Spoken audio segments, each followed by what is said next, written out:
I'd like to call back to order Pasco County Board of County Commissioner meeting of January 23rd, 2024.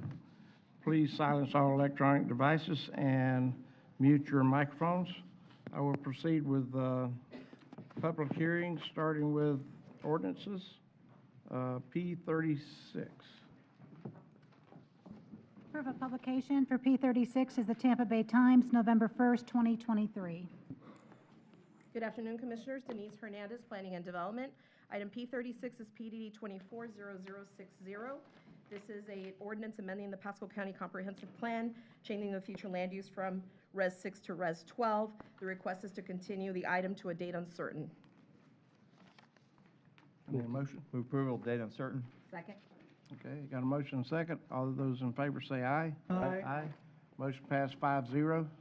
Move on to P37. P37, proof of publication, Tampa Bay Times, November 22nd, 2023, and by affidavit of certified mailings and site postings. The item was continued from the January 9th, 2024 BCC meeting to today. Mr. Chair, P37, we're going to move that till after P41 so that we can hear P37 together with the actual rezoning item, which is P48. So if we can move on to P38, please. Okay. P38, proof of publication, Tampa Bay Times, January 10th, 2024. P38 is PDD 240040. Today, this is the adoption for this item. So this is PDD 240040, as I stated. It's an ordinance by the Pasco County Board of County Commissioners amending the Pasco County Comprehensive Plan, providing for a map and text amendments to a future land use element, Chapter 2, Gold Flu 6, J. Ben Harrell, Villages of Pasadena Hills, to expand the boundaries of the special district, amend the boundary of Village B and Village F in figures PH1, PH2, PH3, PH4, PH4A, PH5, PH6, PH7, PH8, and amend tables PH2 and PH3 and other amendments as necessary for internal consistency, providing for severability and an effective date. This comes to you with a recommendation that you find it consistent with the comprehensive plan and that you adopt by roll call vote. Please take public comment on this matter. This was presented to the Pasadena Hills Planning and Policy Committee on October 18th of 23 and the local planning agency on November 2nd, 2023. Your first reading on this item was on November 14th of 23. Okay. Is there anyone in the audience wish to speak to this item? It is a public hearing. Seeing no one, I entertain a motion. Motion. Okay, I have a motion and a second. By roll call vote. District 2, Commissioner Waitman. Aye. District 3, Commissioner Starkey. Aye. District 4, Commissioner Bradford. Aye. District 5, Commissioner Mariano. Aye. District 1, Chairman Oakley. Aye. Motion passes 5-0. Move on to the next item. P39, 39. Yep. proof of publication, Tampa Bay Times, January 10th, 2024. P39 is PDD 240041. On this item, we're asking that you please take public comment and adopt by a roll call vote. It's an ordinance by the Pasco County Board of County Commissioners amending the Pasco County Land Development Code, Section 602, J. Ben Harrell, Villages of Pasadena Hills, Stewardship District, revisions to Exhibit 602A, 602B, 602D, 602E, and amending other sections as necessary for internal consistency, providing for applicability, repealer, severability, inclusion into the Land Development Code, and an effective date. This was presented to the Pasadena Hills Planning and Policy Committee on October 18th, 23, the local planning agency on 11/2 of 23, and you heard it through first reading on November 11th of 23. Again, please take public comment and adopt by roll call vote. Okay. Is anyone signed up for this item? No one? No one has signed up. Okay. Anyone in the audience wish to speak to this item?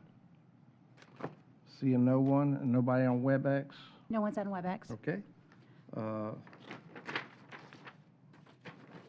Need a motion from the board? Move approval. Move approval. Second. A motion second. Is this by roll call or Yes, by roll call. by roll call vote? District 2, Commissioner Waitman. Aye. District 3, Commissioner Starkey. Aye. District 4, Commissioner Bradford. Aye. District 5, Commissioner Mariano. Aye. District 1, Chairman Oakley. Aye. Motion passed 5-0.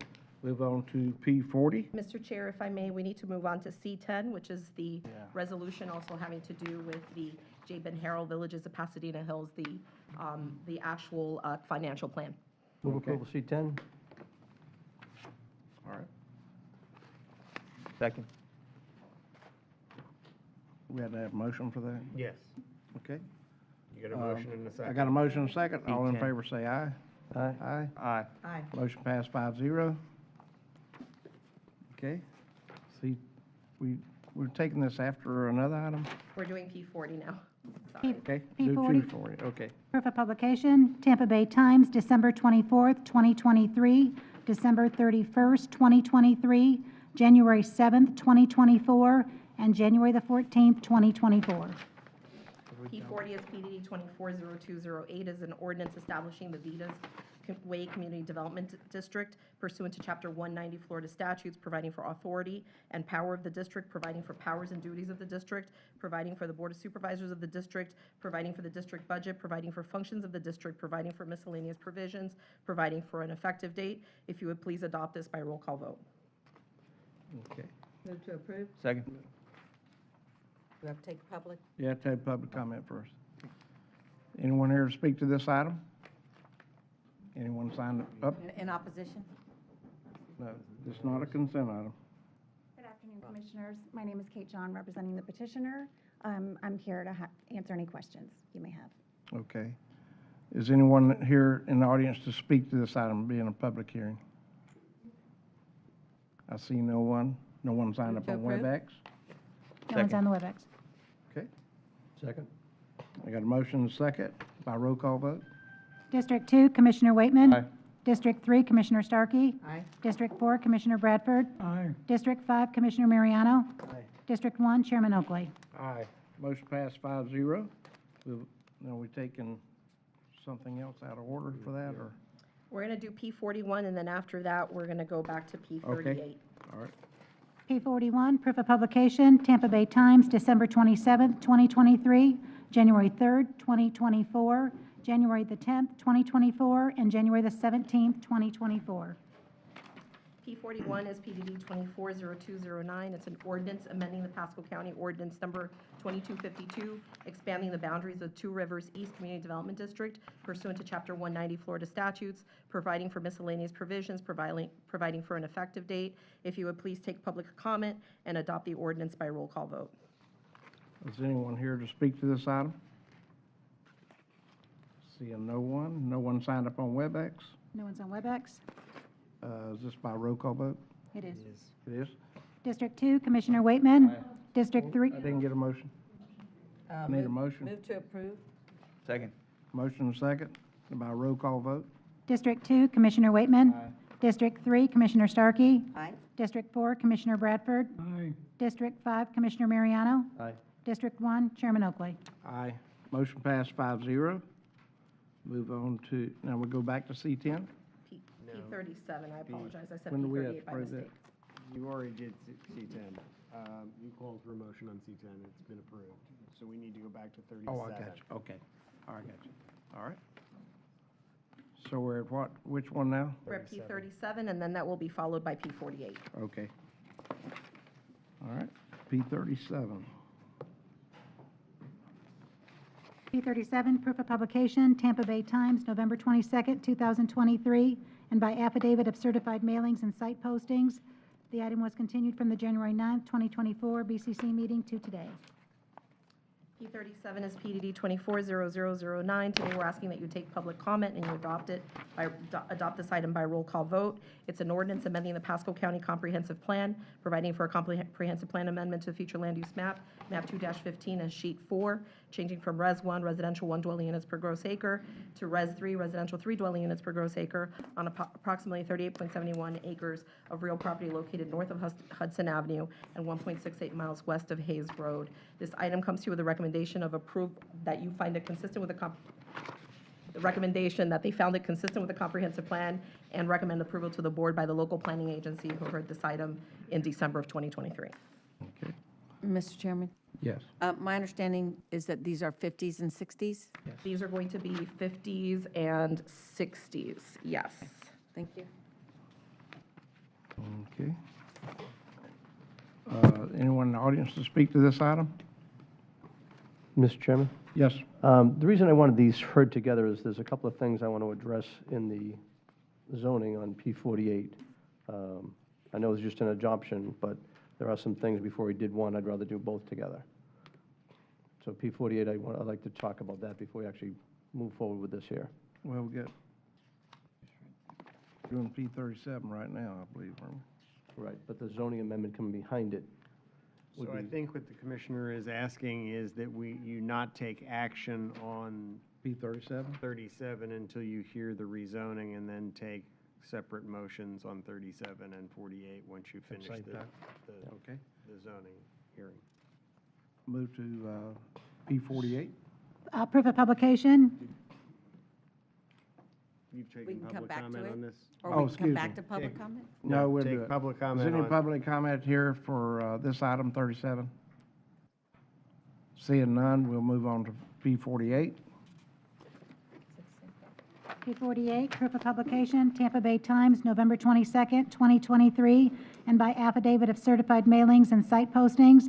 The item was continued from January 9th, 2024, BCC meeting to today. Mr. Chairman, since you're starting on your rezoning agendas, would you like me to do the procedures? Well, since we dropped around, yes, sir. I believe I'm ready. There are two rezoning agendas, regular and consent. Staff will present each application to the Board of County Commissioners. If staff or Planning Commission has recommended approval and there is no opposition, the application will be considered by the board without further presentation. If staff or Planning Commission has recommended denial, or if there is opposition to the application, the applicant will be given 5 minutes for presentation.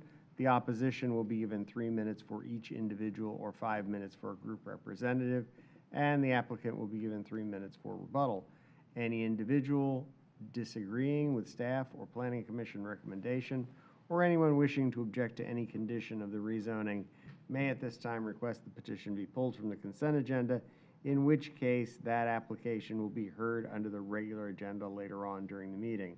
Otherwise, all rezoning applications on the consent agenda will be approved by a single motion and vote. If you wish to speak to any petition, please give your name and address and whether or not you've been sworn for the record. These are quasi-judicial public hearings. The law in Florida is that mere public support or opposition of an application is insufficient for this board to take action. Please limit your comments to those criteria found within the board's land development code for rezoning. Madam Clerk, would you like to swear the public in? Yes. Anyone wishing to speak and be sworn in, please stand. Raise your right hand. Do you swear or affirm the testimony you are about to give is the truth, so help you God? When you come to the podium to speak for the record, please indicate whether you have been sworn, state your name and address, and spell your last name. Thank you. Okay. So So we're going to do P48? P48, yeah. Okay. So P48 is PDD 247732, Hudson Family Trail MPUD Master Plan Unit Development, HWHGC NGA LLC. It's for a rezoning from an AC Agricultural District to an MPUD Master Plan Unit Development District, which will allow the development of 116 single-family detached units, which are going to be 60-foot wide lots and 50-foot wide lots, per the conditions of approval included in your agenda packet. This comes through the recommendation of approval with conditions from the Okay. Planning and Development Department and the Planning Commission as well. Is this going to be by roll call or? This is a regular regular, vote, and I okay. will say it's listed as regular, but I don't believe there's anyone here that has Okay. signed up to speak. But you Uh, can check. This is a public hearing. Does anyone in the audience wish to speak to this item? Seeing no one, is anyone Mr. signed up Chairman? on WebEx? I would like to have the applicant come up. I'd like to address some concerns I have. And as the applicant does come up, I want to say that I had a very good meeting with them. They actually addressed some very strong concerns. But in light of some of the testimony we heard today at public comment this morning, I want to try to do a little bit more and see if they're willing to, and I think they are. On this property, can we put an aerial shot up? On this property, it's on Hudson Avenue. It's 3.6 miles away from the entrance of Cobra Way to Hudson High School. There are no trails, sidewalks. There's no lighting, very little lighting, I should say, going up and down. Across the street's Lakeside, which is another development. Now, because it's 3.6 miles away, kids will be bused. But as we all know, sometimes kids will find another way to school. The applicant has agreed to put was it a 10-foot wide? 10 feet. 10-foot wide sidewalk out front, which is great, but it stops at the property line. I would like us to be able to use the rest of mobility fees that would be generated by the project and at least take at least an 8-foot wide trail as far down toward the school as we can. In the future, any other developments coming in the area, I'd like to do the same. They've agreed to put street lights out in front, which I think is good, but I think we need to make sure we have a room for a bus stop, maybe at the entryway, whatever, for the bus to pick the kids up and take them right to school. And I think we need to have one looked at for the other side at some point, so when the kids get dropped off, they can go across. Even some crossing lights at that point might be a good idea for both sides, so the kids crossing over one way or the other can get back and forth. So with that, maybe the applicant could comment to those first. Sure, take some time.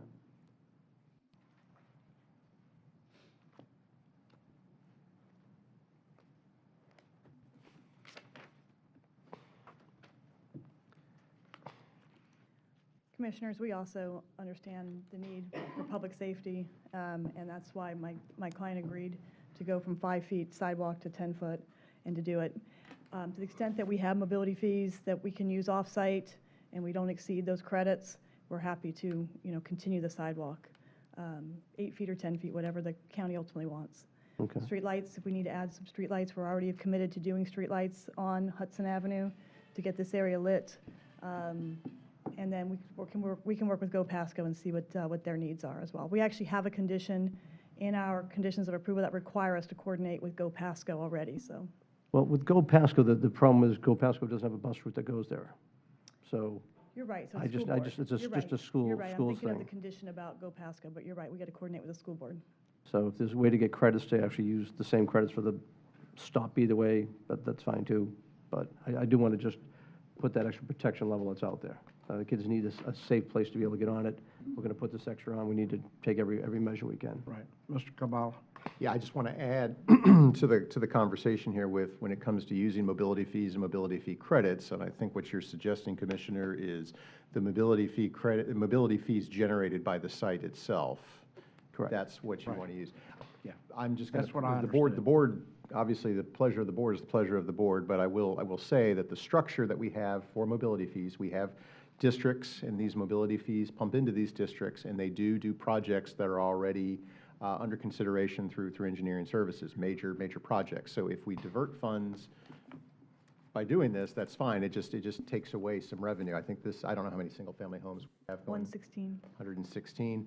That's a small amount, but I want to let the board know that the structure of the mobility fees and the mobility fee districts is to work on the collective, not necessarily individual projects per se. I'm just I'm letting you know. understanding that he meant the mobility fee was generated by this project, so. So Is if that I could correct? add to that, I Yes, think sir. what Barbara's commitment was to use the bike ped portion of the mobility fee for as much as that would go, which is a little bit less of an impact to our CIP than if it's all mobility fees. Is And that- that's true, actually. yes. That's my understanding, that's the portion that we could use to do this. Okay. And I'll say, for the future, as we come up with any projects in the northwest of this area that needs it for both to the north end of the south, and any projects coming in, I'm going to be looking to use the pedestrian part of this as well to try to get those built as quick as we can as we try to look to improve safety across the board. And we may get some state grants that come in and help us do it as well, so be it. We'll use those too. We can, if that's included in the motion, we'll work with the language with staff to get that into the MPUD before it's signed. That'll be fine. Question? Question? Just looking at your plan here, I do see you're not connecting to anyone in the north, That's correct, actually. but That's there's actually, connections to the east and west to start making a grid that's correct. to get everyone off, so that everyone doesn't have to use Hudson Avenue. Staff, make sure we address those, and Right. we did. Okay. So I got to take public comment on this item? Anyone here to speak to public comment for this item? Seeing no one? So I'll make a motion to approve with the conditions of working to get a bus stop on both sides of the road if possible for The project, also an 8-foot wide sidewalk using the pedestrian part of the mobility fees going down as far as they can towards Cobra Way, and streetlights are to be done as well along the property line. Does that fit in the order? I want to mention for the record that P48 had email correspondence from staff. Get a second, and then I'll clarify. What now? If, get a second on his motion, and then I'll Okay. ask Second. Elias. All right, I got a second? Commissioner, when you said school bus stop? Yes. Okay. So yeah, so I just don't, Okay, no, appreciate that. One- Yeah, school, one it thing. was meant to be a school bus stop. All right. I've got a motion and a second. Is this roll call or not? The You have comp to- plan. yes, you have to take, so let's table this motion Okay, table this one. and. Go back to 37. And you need a motion on 38 for the comp 38. plan, 37. 37, sorry. My mistake. For Yeah. the comp plan. Move approval? I got a motion and a second on P37. And that's a roll call vote. This is a roll call vote. District 2, Commissioner Waitman. Aye. District 3, Commissioner Starkey. Aye. District 4, Commissioner Bradford. District 5, Commissioner Mariano. Aye. District 1, Chairman Oakley. Aye, passes 5-0. And then take 48 back. off the table, and Yeah. the motion that's pending is for approval as modified by Commissioner Mariano. Right, okay. So, it's just regular vote on this one, That's right? just a regular vote. Okay. So I got a motion and a second. All those in favor say aye. Aye. All opposed, like sign. Motion passed 5-0. Thank you very much. Okay. Now we'll go back to, P42. P42, proof of publication, Tampa Bay Times, November 1st, 2023. P42 is PDD 247698. It's a zoning amendment in the name of Next Metro Little and Ross MPUD Master Plan Unit Development, Citrico Alliance LLC. This item has actually been withdrawn by the applicant, so there's no further action required on this item. no motion or anything. Okay, all right. Move on to P43. P43, proof of publication, Tampa Bay Times, November 1st, 2023. P43 is PDD 247711. It's a zoning amendment in the name of Next Metro IDS Corbett MPUD, IDCS LLC, and others. The request is to continue the item to a date uncertain. Okay, Move to continue time uncertain? Second. got a motion and a second. All those in favor say aye. Aye. Motion passed 5-0. Go to P44. P44, Tampa Bay Times, November 1st, 2023, and by affidavit of certified mailings and site postings. P44 is PDD 24CU03 in the name of Joan E. Patterson, AnthemNet Inc., Verizon Wireless, for a 155-foot above-ground level monopole wireless communication facility in an AR agricultural residential district. The request is to continue the item to the February 20th, 2024 Board of County Commissioners meeting at 1:30 in Newport Richey. Move to continue time certain? Second.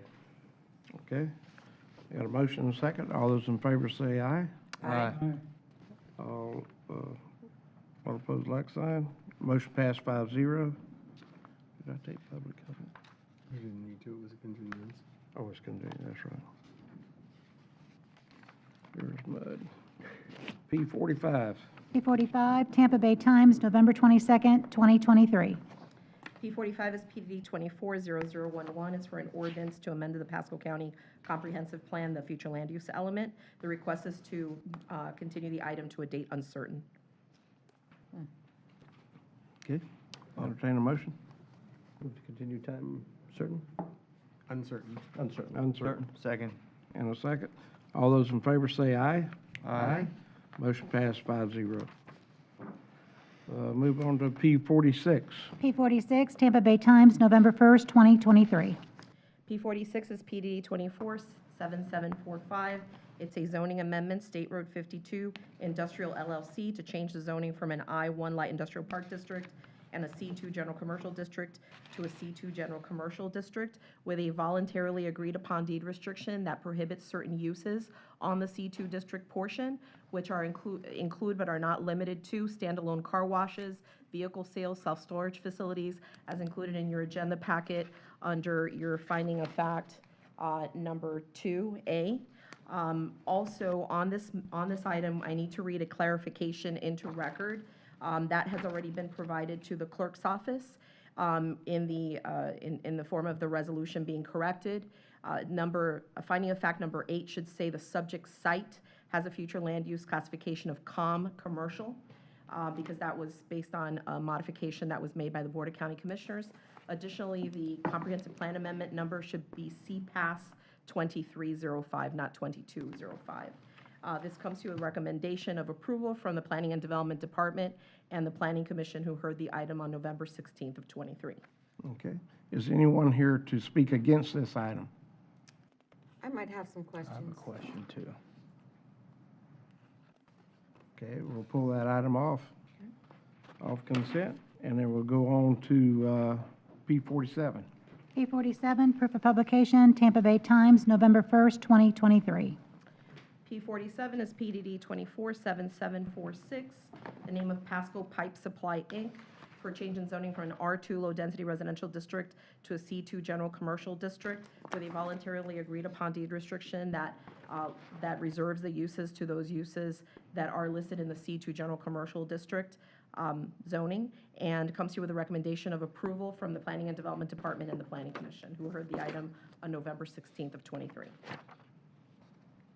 Okay, is there anyone here to speak against this item? Seeing no one, Move approval of the consent agenda, P47. got a motion second. All those in favor say aye. Aye. Motion passed 5-0. Now we move back to the item we pulled off, which would be P46. I believe that's right. P48? 46. Or Oh, 46. okay. 46. You'd already give us all that. Can do There was a 49. question on this item? Yeah. Is the applicant here? The applicant is here? Oh, it's Barbara. I don't remember anyone talking to me about this one. First, can someone explain what's going on here? And did we meet on this one? Is this the one that's next to the Sunco, Angeline, who was this? across Angeline. Who? Angeline. This is an Angeline? No, it's across from them. Cross the street from I Angela. don't recall ever meeting on this one, I'm sorry. So can you describe this? It's a boat storage and a self-storage? No, those are all the things it can't be. Oh, So, okay. So, included all those things. I was like, Okay. wait a minute. Included all your favorites or non-favorites, as the case may be. We also kind of did something interesting. We took the industrial in the back, because it's owned by REPA, the same group.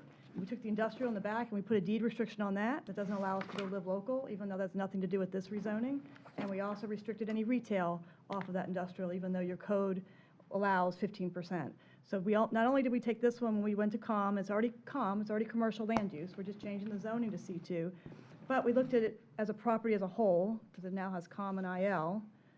And we did some things that we thought you'd be favorable with, which is, one, we restricted out some of the commercial uses that aren't the county's favorites these days, and we took the live local restriction and put it on the commercial as well as our industrial in the back, which isn't subject to these amendments, and we took out the retail off of the ability to do 15% retail off the industrial, because that's allowed by land use. So we tried to do a little bit more than just the commercial zoning. These are just out parcels right on 52 at Sun Lake Extension, and you've already changed the land use to commercial, so that's kind of the rest of the story. So there's two out parcels at Sun Lake and 52? On the north side, this property's on the north side, and that's what we're creating, is two commercial out parcels. Will they face Sun Lake, or will they face 52? We're on the north side. I know, but so we are they just- going to be in, I don't know where Terry is. They're going to face 52. We have, our Rumbus Court is our north-south, but the commercial parcels will face 52. Well, that is one of my questions too. Is Sun Lake Boulevard dying at 52? It doesn't Yes. continue to go on? Why are we not planning for it to go on? You have to have somebody else. What's the grid plan for that area? Rumbus Court's already there, so I mean, that property's already all developed, mass graded. Rumbus Court exists today as a private road. Well, that doesn't mean that we shouldn't have, I mean, that would be A part of the north-south road long-range there. transportation plan. I mean, I can't speak to that at this moment as to why it doesn't, but I mean, the LRTP spells out what our transportation needs are, and if Sun Lake Boulevard is to terminate at 52, I don't know, Brad or... But did anyone anyone from planning. contemplate that maybe it should keep going? I mean, I've seen where roads stopped and they should have kept going, and I'm just curious. Sorry, Barbara, I just want to ask the question, if anyone asked the question. I'll speak very briefly I don't know the on it. area that well. Without too much detail here, I would have to go back and do some research for details, but my understanding is that there are some potential connections with the Suncoast to the north that favor a different road going north there. What road as is the that? Vicken Road. What road would The that be? one that is to the west, between Sun Lake and the Suncoast. Not a current road, I mean, because we already know that one's already jammed. What's the next road that's going to help relieve everybody? I don't know if there's another one in that space.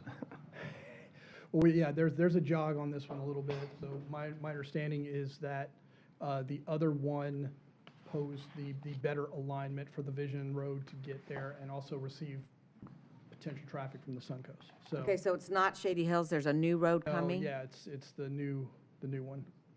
Does anyone know what that is? We can get back to the commissioner get on back to you that. with the That's details a if you long-range wanna meet. transportation planning. I don't know if I have any long-range transportation planners here to answer. Mr. Chairman? I hadn't looked at what was going on to the north here. I know there's wetlands above, but I'm not sure if it directly affects this or not. But what's out there right now is a couple of nice buildings that are, it was a tough property. I know for at least 15 years, someone's been trying to do something with it. And and they've come in, they built a couple of nice-looking buildings that go right across it to go. I don't know if they can make the connection through anymore anyway. I mean, this is just for the front parcels they're trying to straighten out. It's a good industrial park that actually fits, and they've done a good job to, I think, build a good-looking structure as you come in. Okay, Brad, do they have better answers there? I got great answers. Yeah, Kent actually, Grove, maybe? it's Road A that comes out of the Project Arthur development, that business park piece there that's right at the corner. That is going to go north and merge into Shady Hills. Okay. That was the intended route after the studies. There's another road coming out of No, that's- Angeline? It's the piece that comes out of the commercial and industrial piece on the northwest corner of Angeline. So the one that's owned Other by side of Jennifer the- Bexley? Yes, the one that's owned by the Bexley family, correct. And that's going to connect to Shady Hills? That's going to connect up to Shady Hills and create that parallel. So there is no north-south road between Shady Hills and 41 that we consider, we're not considering another route between those two? I would have to go back and see if there was something farther to the east, but I believe it's Sun Lake, and then there's a short jog on 52 that would get you over to Shady Hills. Just get those answers for Commissioner Starkey and Okay. make sure she understands that. Because this rhombus, I mean, I know there's a house behind it, but it could have connected to Valencia potentially one day, if possible, Okay, behind it. I just think we should be always working on a grid. right. All right, so we got a motion and a second. We did? Yeah, we did this when we pulled it off, right? No. Or pull did- this one. Okay, well. You have to take public I need a- comment too, I think. Do we have any public comment on this item? Seeing none, Move approval? got a motion Second. and a second. All those in favor say aye. Aye. Motion passed 5-0. Move on to, I think it's 49, P49? P49, proof of publication, Tampa Bay Times, October the 11th, 2023. The item was continued from the December 5th, 2023 BCC meeting to today. Good afternoon, William Vermillion, Planning and Development.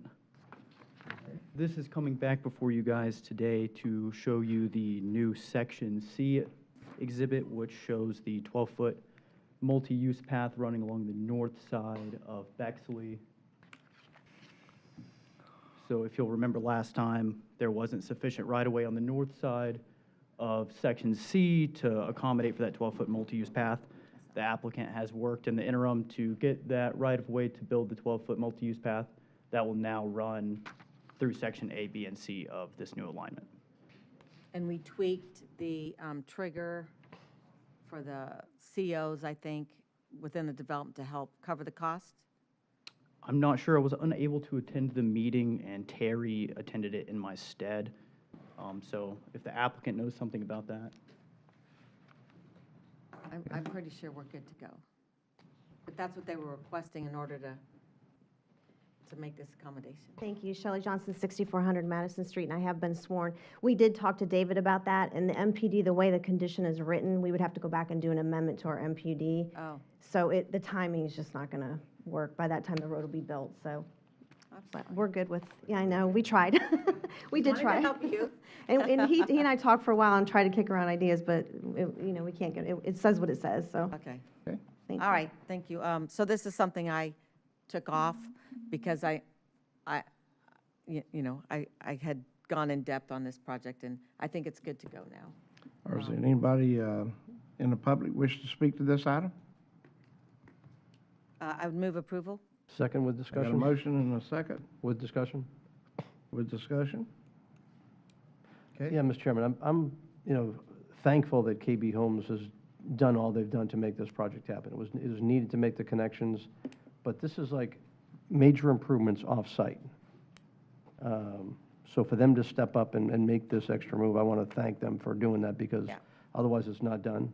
And of all the things I want you to all think about as we go forward, when we're looking for the developers that have these things that we need extra connections, that we should be looking to go push to make things happen like this could be better. Yeah, I agree. We have to do our part. So they're going to connect to a sidewalk, and then in front of our property that Ms. Pearson is aware of, where we do our feeding Pasco's elderly or whatever, or our elderly, whatever, we have no sidewalk. So, but it needs to be a trail, multi-use, and then we'll come back in and figure out the missing piece. But we don't have ours in there either, so Okay. All right. just call a Got a question. motion and a second. All those in favor say aye. Aye. All opposed, like sign. Motion passed 5-0. That ends the public comment period, and we'll move back to commissioner items. So we were on me and a discussion of No. Live Local. No, we're not going back to that until the end. We're Oh, gonna bring that live local to the last thing. Okay, so. well, I have a few more items then. Okay. Gosh, I don't know where my Forget notes through. went. Y'all saw the map, the pump, I don't know where I did my notes. Oh, you gave us that. Yeah, I don't know what happened to my paper. Okay, let me ask you a question, because I pulled this off from VOPH out of the packets, and I'm looking at the, well, I have a question, and I hope that when we have we're going to have a VOPH workshop one of these days, right? This open space map, is that where, so for the new ones, newbies, when we did VOPH, there was supposed to be like a village, and then a green boundary, and then a village, and then a green open space boundary, then a village. And I know we played with that a little bit, but is that what this map represents? Who can answer that? What is that map? Nobody? Nobody can answer that question? What is the question? Sorry, I was looking This for our map VOPH expert. We represents just cut him loose, so The I'm sorry. green boundaries between the different villages in VOPH. Okay. Then I have these future alternative plans maps. This one, and I think there's two of them, actually. And the red lines on here, you guys have these in your books. The red lines on here show the multi-purpose paths and multi-purpose lanes. I am curious why it does not show the multi-purpose path on Clinton and 301.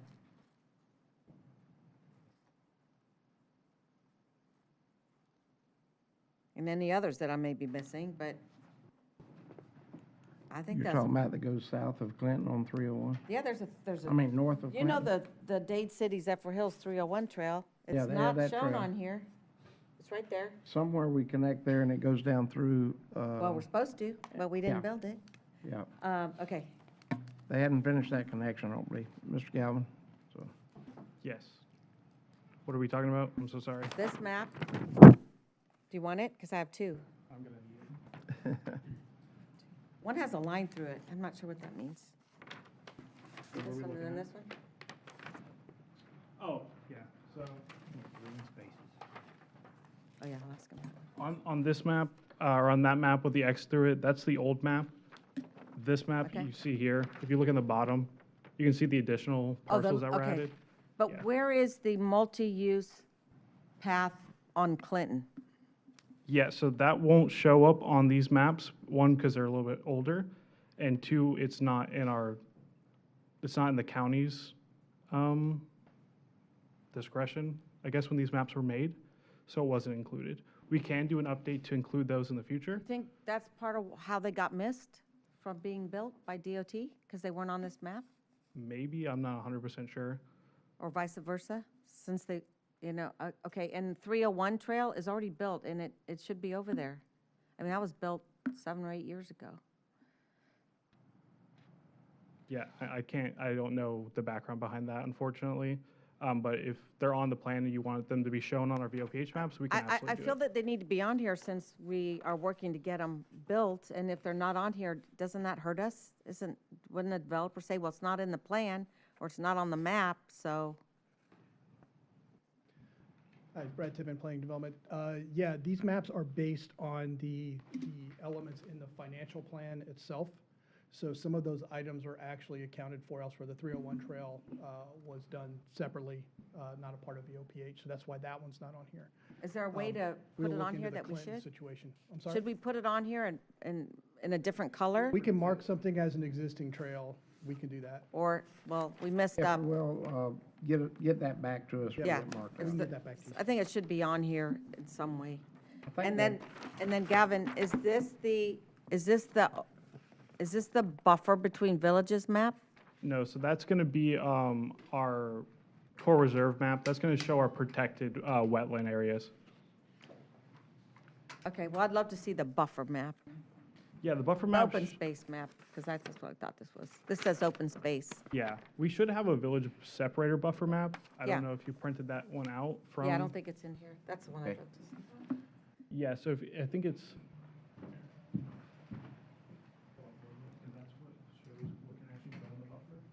Because this came up in one of my meetings with an applicant. I don't remember the lady's name. You might know it, Commissioner Oakley, as a family.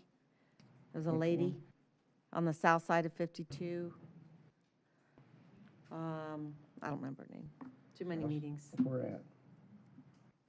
Somewhere in 52 here. runs Quite a way. So, Yeah, so we still do have our village separator and rural enclave buffers right there, and that's the map on PH 8. So it's in here, in this packet? It should be in that packet, correct, yeah. Rural village separator. And that's what it looks like? Because that looks like roads. No, yeah, those are the buffers on the outside. If you see the pink is the 150-foot village separator buffer, and then the orange is the 50-foot rural enclave buffer that they have. Okay, So 150 feet. That's interesting. 150 feet. Let me ask a question, Gavin. These buffers between villages and VOPH, they're not to be changed in any way. That buffer stays there no matter what, right? There's Well, a, someone's trying to change it. at there's a one few of my exceptions. meetings. Because things are happening, I know, and sometimes I hear something about adding to or taking away, but we need to make sure those buffers stay, and that village has to fit in there. yeah, It's up to absolutely. them to get things in that village that's supposed to be there, so we don't need to be changing and it all run together. We want the villages, so. Yeah, absolutely. And the only the exception that I know of is when a village boundary is located near a wetland or the core reserve, the map you showed earlier, that all those connected wetlands, we don't require them there because it's already a natural buffer. Right, yeah. But yeah, I understand that. Yeah. That's good. Yeah. 150 feet is really not much, sadly. It was bigger, but we changed it. Yeah, but All right. once everything, I don't. the trees and all grow so in, it this looks map different. is not in our package that I can find. Maybe I Okay. missed it. Any other question or any other thing else you have? That was it. And Good. so I think that's it for me. Okay, move on to Ms. Mariano. Can you put the map up for, I want to talk about tourist development for a little bit.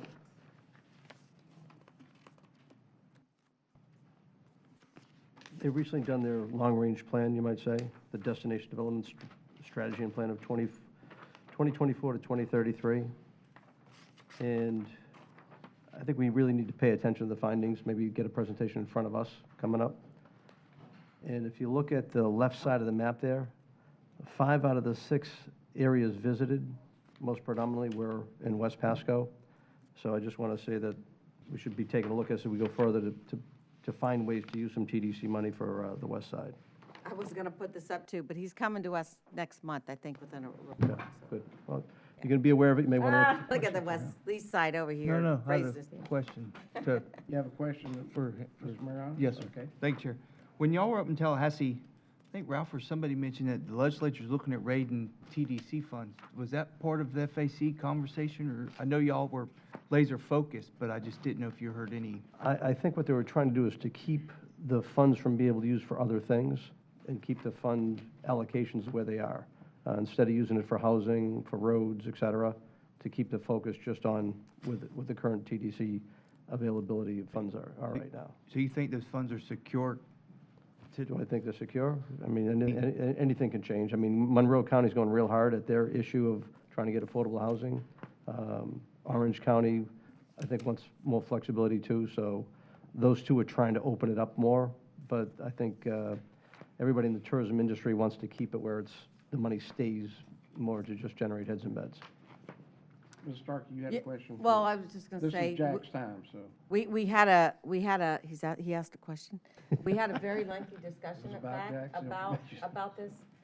Monroe County is stating that they had the support of their hospitality industry because they don't have any workforce housing for the people who work in their hotels and restaurants, and they're busing them in from hours away. Whether that's, we're not wading into that, whether that's true or not, but in every one of our delegation meetings, we had Adam talking about that we don't want that to happen to us. Yeah, we want to keep ours limited. Okay.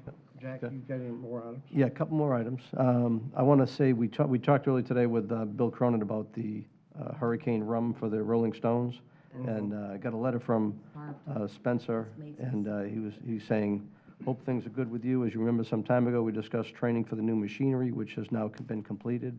The delivery and training took place in 2 phases due to late delivery of the strap applicator, which, by the way, when I had seen the assembly line going, there was like one more thing they had to add, but they were waiting for the piece to come in, which had to be modified to work for the Crossfire Hurricane bottle. Both training sessions were 3 days long each due to the complexity of the machinery and operation competence.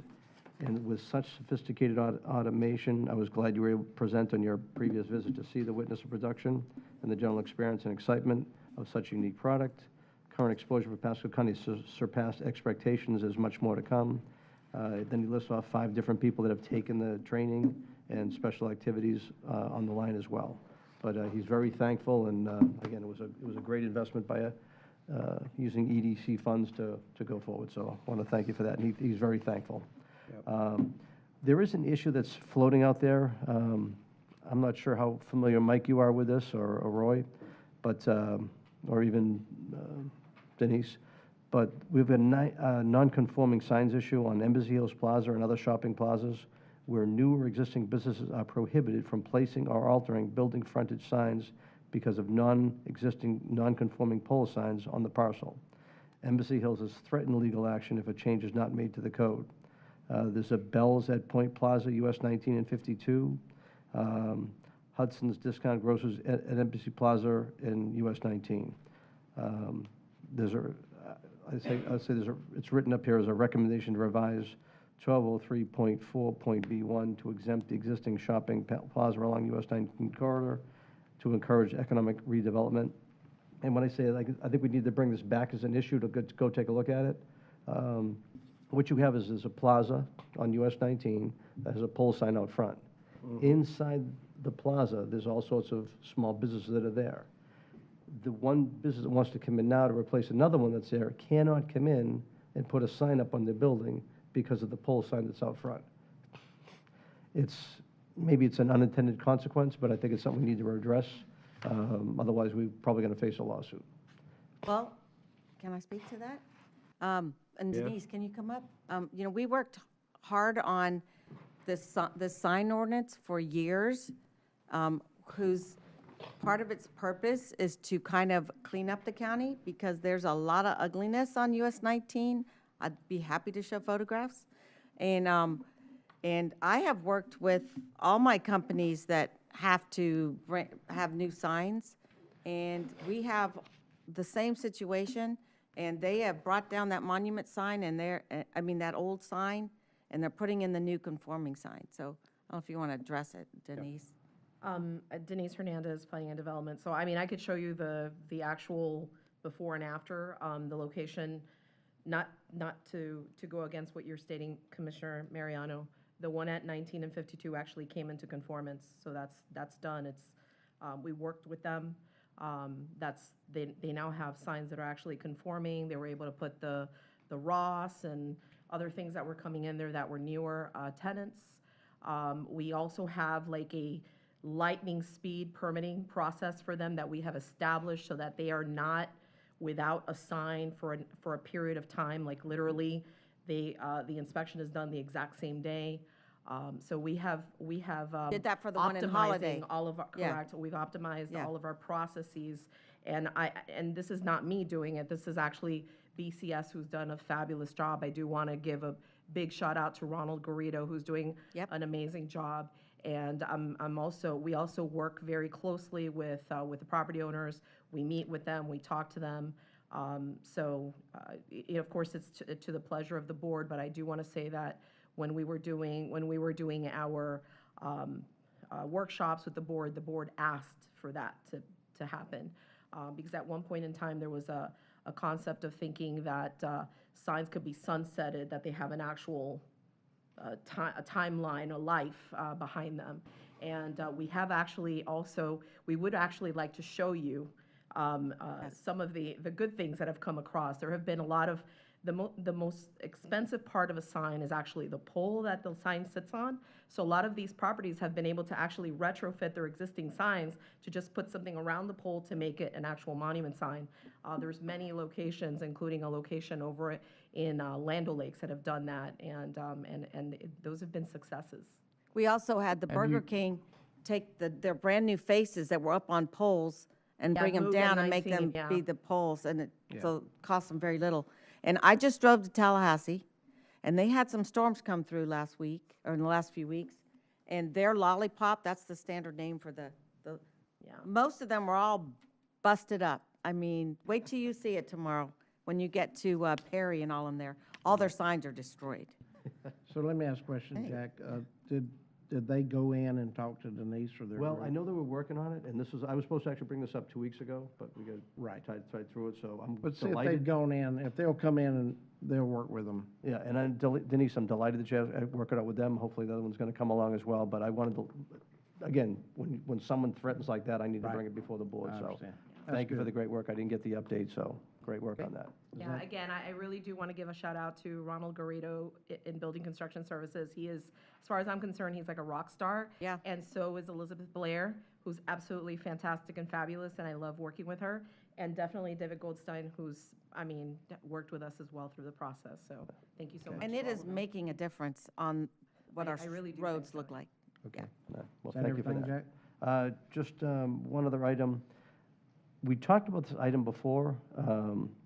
There's as I can best summarize, there's a home that's going to be demolished on a property with a new home that's going to be replacing it.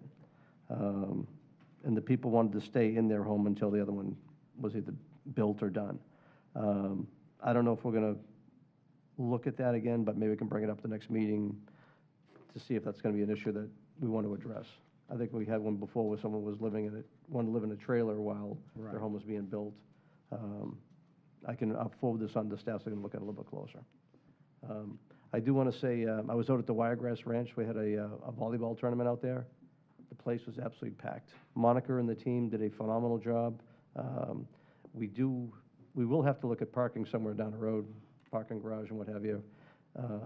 Some say it may have to be a pay for type thing, but it's definitely going to be a need because we have the other parcels that are coming as well, so definitely some things are going to be looked at there.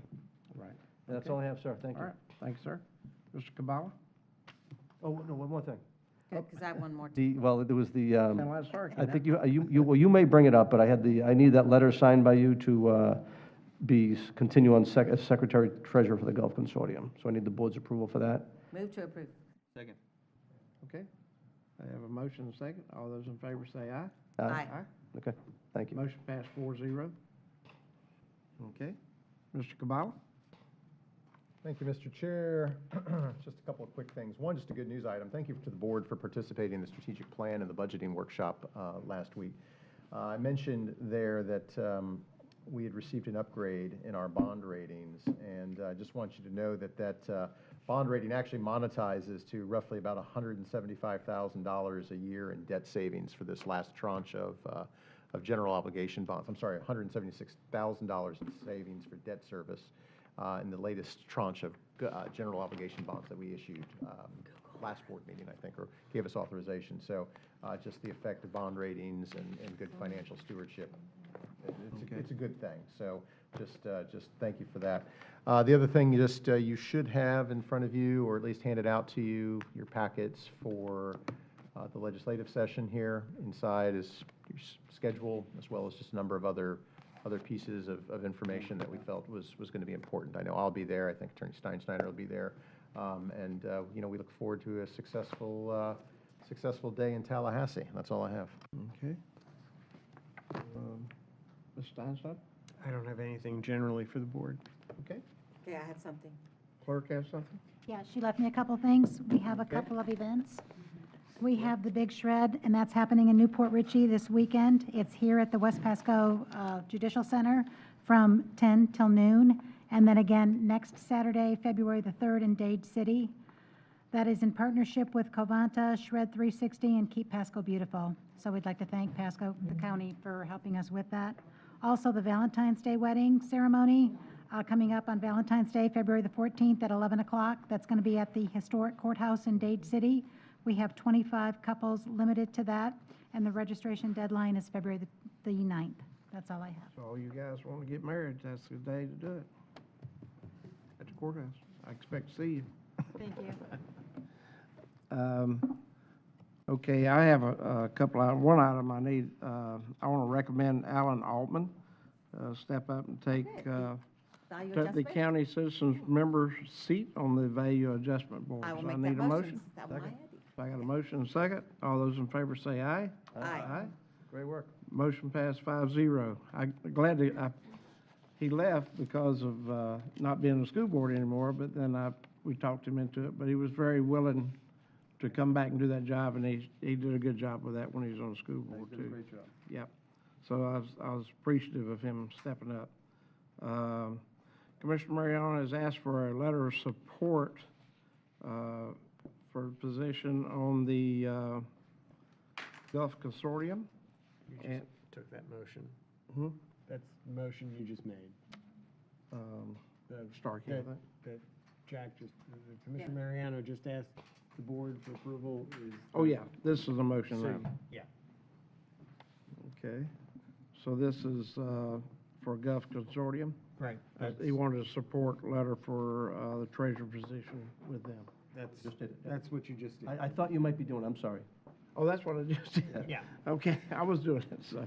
But I have the letter ready, but so we've all voted on it now. You voted so on it, you have the authority letter to will be sign it. sent right now, so it's signed.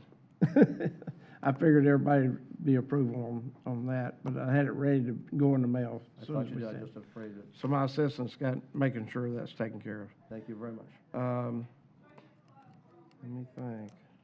All right, I've got Ms. something real Starkey, you quick. had one other Yeah, thing. so, well, I'm going to ask Jack about the seawalls later, I guess, because I have a question on that. But if you could zoom in to where it says, where the word Army is on Salvation Army. Okay, see that property, the long skinny one, right above that arrow?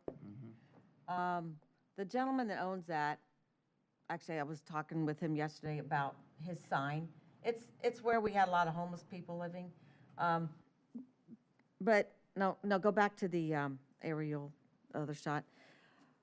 He told me he's trying to sell it for a used car lot. And I don't, this is, Don't where's see it. David Engel? This is just my frustration when it's anything goes on here, Yeah, there it is. for redevelopment. If we had the ability, like, both those parcels are for sale. So if someone had this parcel and the parcel below, which was the old Helen Ellis Walk-in Health Center, it's a much more attractive parcel for redevelopment. But now I got this one guy who said that this piece has been for sale forever, and it's gonna be a used car lot, potentially, because they have to put in a fire hydrant, and I don't know how that works. We couldn't figure that out yesterday. Brad, that's why I was calling you. So I just, as we talk about redevelopment and what's best for the 19 corridor, I just wanted to bring this up, that I'm frustrated if we gotta let this, if we have to let this be a used car dealership, so. Okay. I have like 70 of them all around that, and they look nasty. That's it. Okay. Okay, live All local, right, back we're to going live to go local. back, we'll take it off the floor and the table. And start again, because I think there's a lot of So I think where we concerns. left it, commissioners, was I kind of went over what we've already done, trying to get the law changed. We got lawsuits ready to go. We've started conditioning their new rezoning so they don't use the tax exemption. I guess the real question is, what else would you like us to do? Assuming those first three things are already in place in some way, Right. shape, or form. We talked about limiting comp plan amendments for higher density projects. We talked about conditioning some site plans if they're requesting relief from neighborhood parks or parking, conditioning those approvals. I guess we need some guidance on where else you want us to go with Live Local. Well, I've heard folks talk about a moratorium or something, but personally, I always feel like a moratorium is something you do when you don't have a real answer.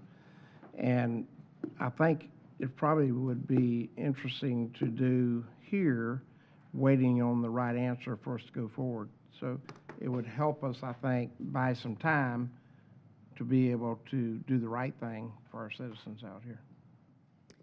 So how do y'all feel about that? What, well, Possible moratorium. so let me see if we can get where we want without using that word. And David, you and I talked about this a little bit, that we can, and I'm curious if it has to be 100% or just depends on where they're located, put certain conditions on any multifamily that comes in.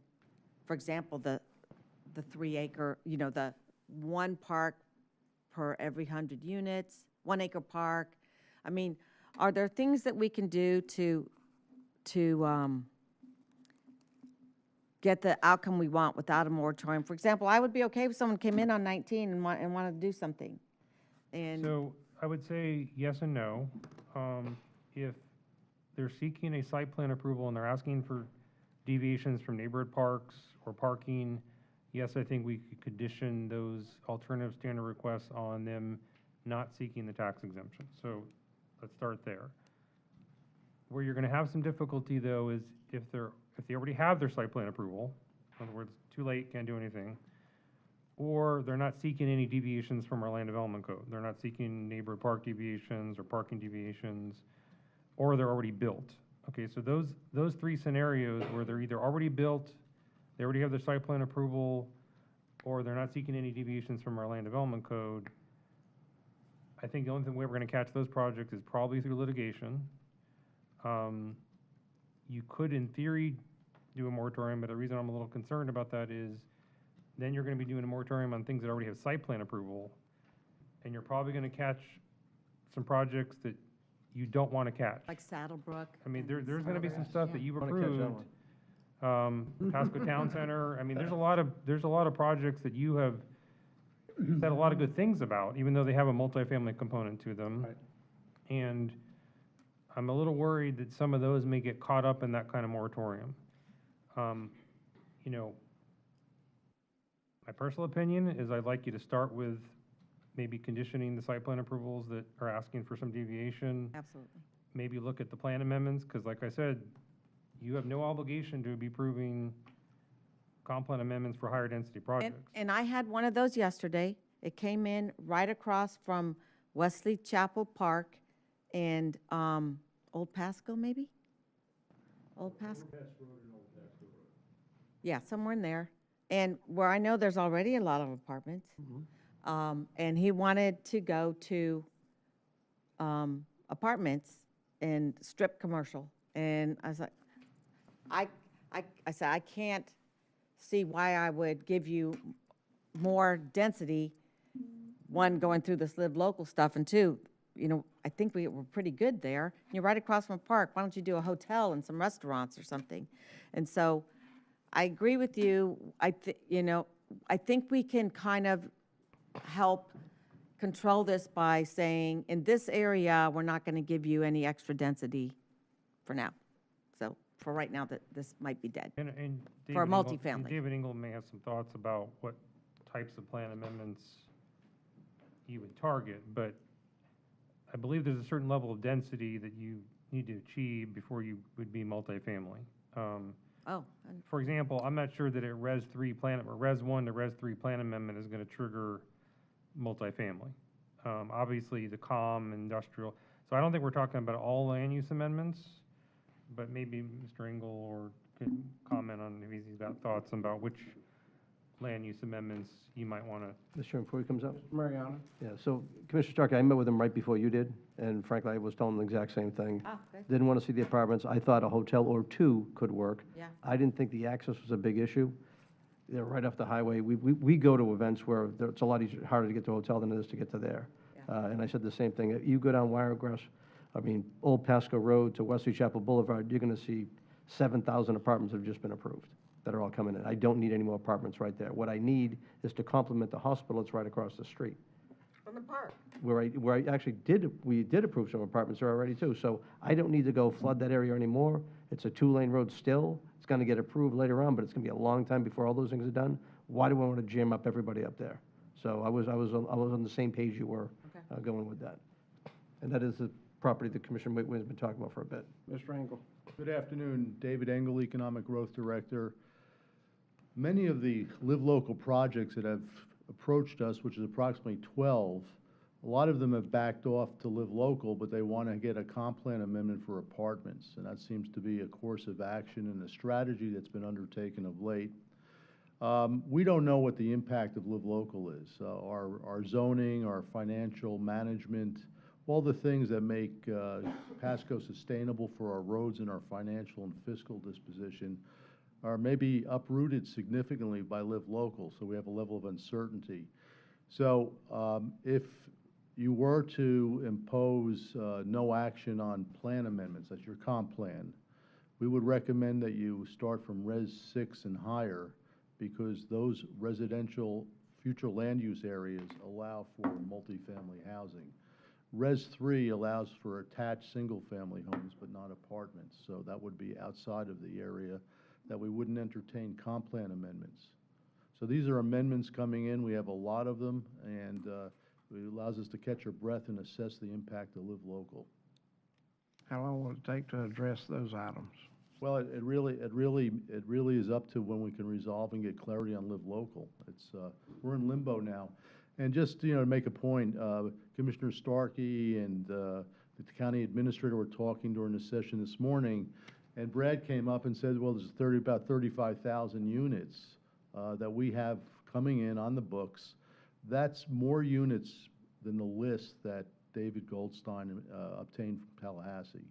I mean, that could be David didn't get that. or whoever Commissioner Starkey got. Okay, but the point One is, of our representatives got that list. An average apartment project is about 250 to 350 units, and if you divide the 35,000 or 36 or 37,000 number Brad used, you're well over 140 projects, and there's 120 projects on the list up in Tallahassee. So the financial impact is, could be significant and almost catastrophic because it defunds a lot of things. This is a question that I hadn't thought about until just right now. So it's per unit, not per complex, when you were doing the numbers. So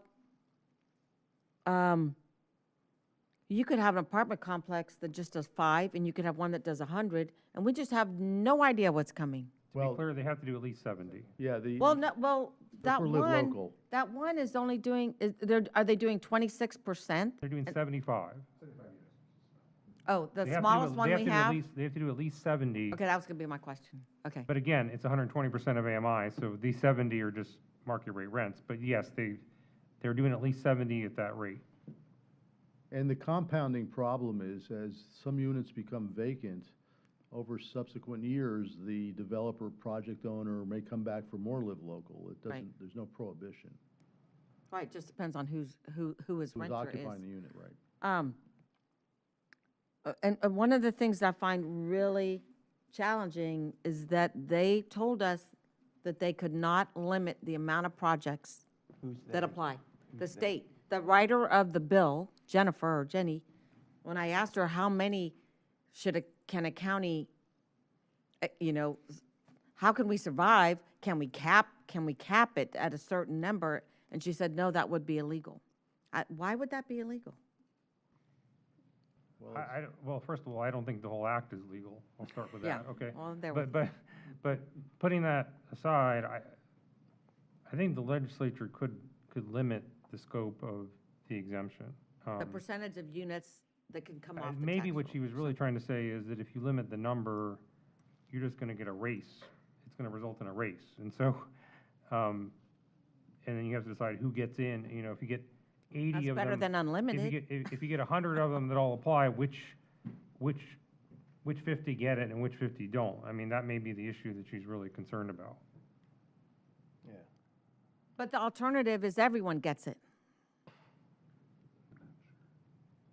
Well, or the alternative is limit the scope of the act, so make it 80% of AMI, and then it's actually a rational reason for how you're doing it. Because then at least you're limiting it to those that are providing more affordable housing, which that was our legislative request. Yeah.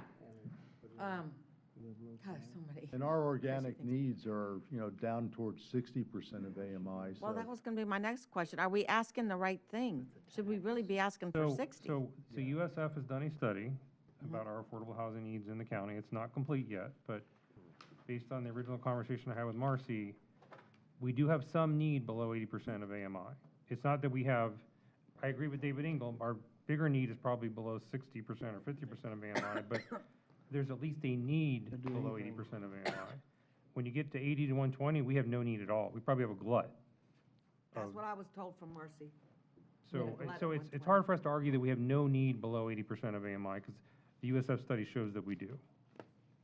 Mr. Mariano? Thank you, Mr. Chairman. I think we should try to find a way to delay any approvals that we can possibly be allowed to delay until session's over, and maybe a governor's signature so we know where we stand. Can't. They have to apply by March 1st. Yeah, I want to be clear, there's two different issues. There's the tax exemption, there's the land use, okay? The tax, these are already built, so there's no delaying them. I mean, the only thing I can do with the ones that are already built is sue them. There's not much else I can do. I mean, I can send them a demand letter and say, don't do this, and encourage Mike Wells to not issue the exemption, but that's, other than suing them, that's probably our only recourse. Okay. So that's what I think Commissioner Starkey's talking about, is the ones that are already built. The ones that are not yet built, for the most part, they're not seeking live local anymore, because when the board authorized us to sue anybody that seeks it, they all stopped. Mhm. I'm not saying that's going to permanently happen. There may be some that decide they want to be the test case. But so far, and I've actually spoken to some land use attorneys who had applied, and they said, we're not going to mess with Pasco. We'll go somewhere else where they want us, is basically what they said. So I'm not anticipating a flood of live local land use applications currently. I think the bigger issue, in my opinion, is probably the tax exemption. Yeah. Agreed. Because there's stuff that we already approved or that's already built, and those, they could seek the tax exemption. So, maybe conditioning some of the site plans that are seeking alternative standards, we can try to get some of them that way, conditioning the new rezonings. But there's gonna be a batch of them that we already approved or that are already built that we may not have any recourse other than getting the law changed or lawsuits. Chairman? Yes, sir. Thank you, Chair. So, I mentioned this to Carbala earlier, so when we look at projects like Connected City, the only entitlements remaining are multifamily entitlements. So the remaining, that audit's not done yet to see what's left. So to what, Mr. Engel, you were saying, and to what you're saying, Mr. Goldstein, is that entire remaining product line within that project is vulnerable, since since multifamily entitlements that are left, they can be built, and then they could apply for the as Class A, and then apply for their live local exemption, and just downgrade all that project and wreck that project's financial plan. Well, it has the potential of becoming live local because it's a existing apartment unit that has been built in the last 5 years. They can apply. Or anything coming in the future. So, It's a yeah, rolling. so I want to be clear, if they haven't rezoned yet, I think you can still condition their rezoning on them not getting the tax exemption. And there's like 3 or 4 projects that are in the system currently where we've done that very thing. The bigger issue is the ones that you've already approved in Connected City, for multifamily, or they've already got a site plan approval, or that's could probably apply. a bigger risk in my opinion. So I'm not as concerned about, to me, the fundamental problem in Live Local is this whole retroactive thing they did, where they basically said stuff that was already built, or even before we even knew this was happening, they said stuff that was already built or approved gets this tax exemption. And so we had no chance to react to it. Well, now we do. The new stuff coming in, we could condition on them not getting the tax exemption. So I'm a little less concerned about the stuff that hasn't come in yet.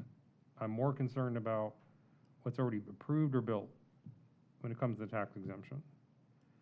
Now, that being said, if you think there's a general oversupply of apartments and you want to, say, limit land use amendments or, do other things, I think you have the right to do that. Mr. Chairman? I mean, I think that is where I was trying to get to, is I think that's something we should do.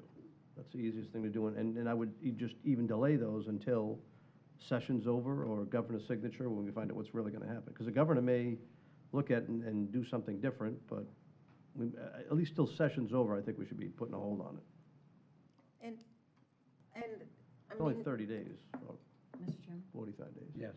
And I wonder if, just as a planning exercise, we might identify where places maybe have a good number that satisfy the need, and other places where we might say, okay, maybe this area doesn't.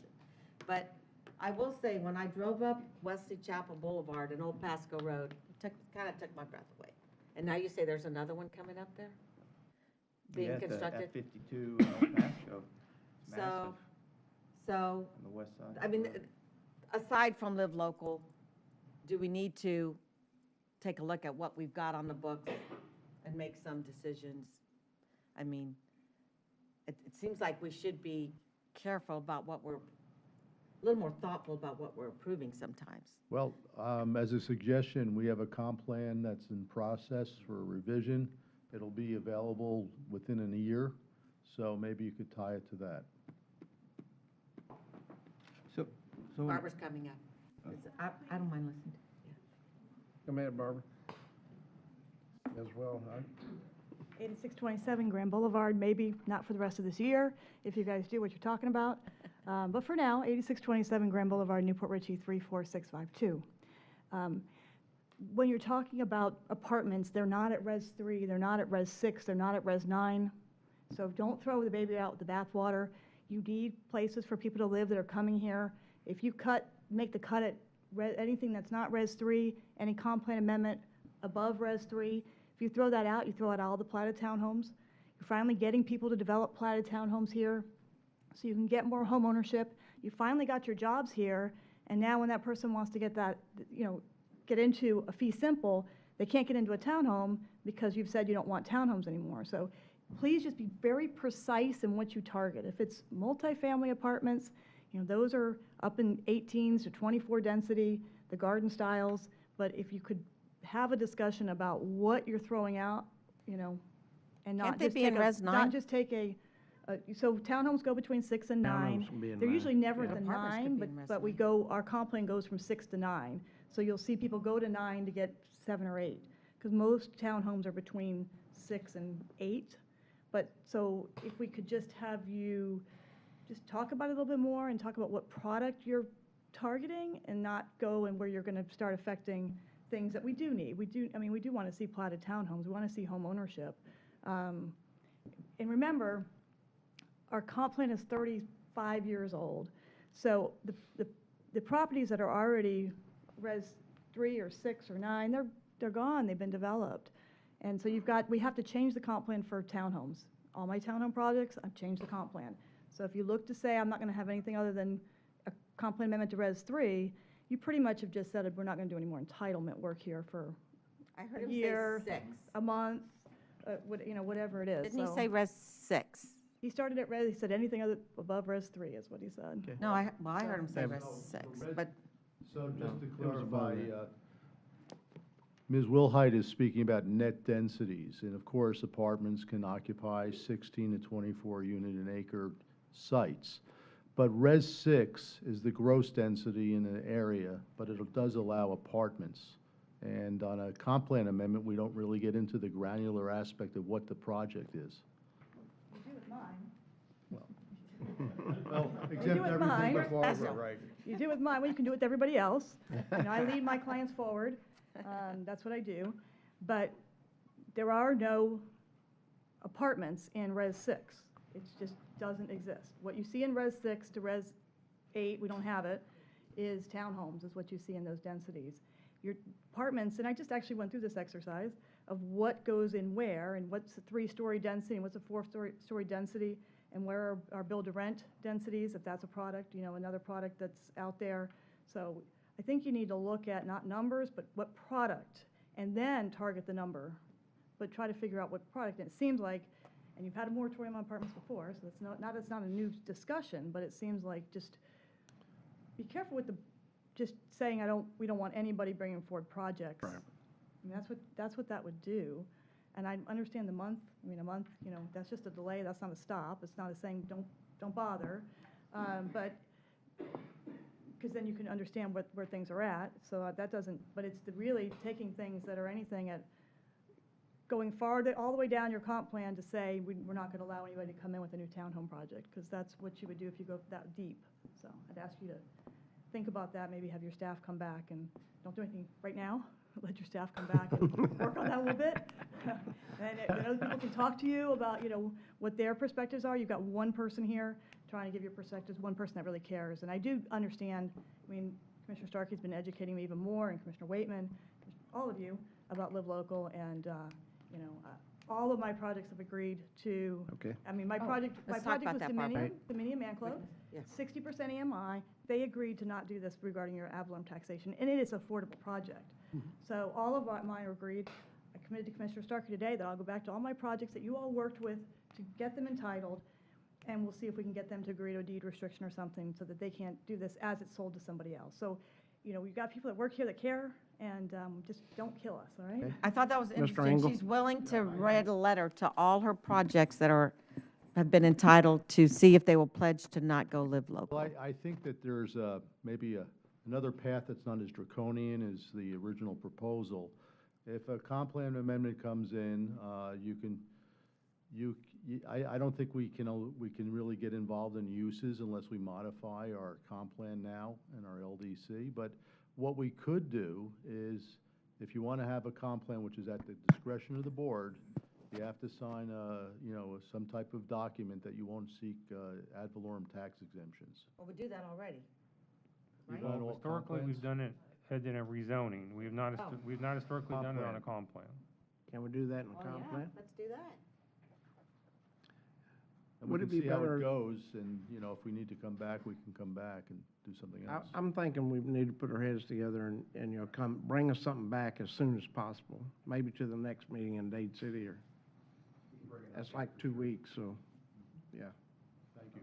So, I get that you want us to bring something back on the comp plan. What about the issue of the site plan approvals and conditioning those that are seeking like a neighborhood park variance? I would look at all that as, Do you want us to as be a part of whole. that same Right. thing that we bring back? yes, sir. So you don't I want us think to that'd be greenlight that good to now? bring all that back.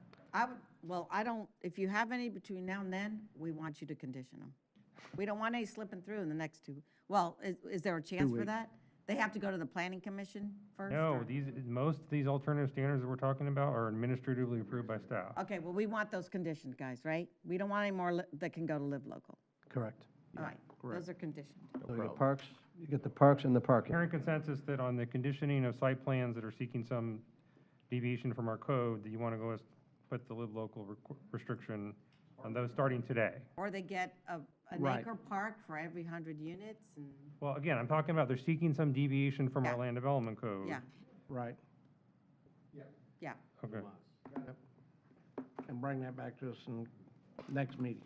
Well, actually, we intend just to go ahead and do that now. I mean, if the Yeah, board- they're Do gonna do that, that do now. what you can do now, So and I'm- then bring back to us what You we mind need to be voting on it? voting on or whatever. I have one more point that we need to discuss that someone brought up to me, and that was, and I haven't heard this one yet, and I don't know what the rules are, but apparently you can convert a mobile home park to Live Local. So, or you can buy commercial property and put mobile homes on it and become Live Local. So what is that threshold? So, I don't know that that would be considered multifamily. I mean, we I was certainly don't. told that mobile homes count. Okay, we don't consider mobile homes to be multifamily. This was a land use attorney, a very good one. So let's make sure that there's not a consequence that we're not familiar with.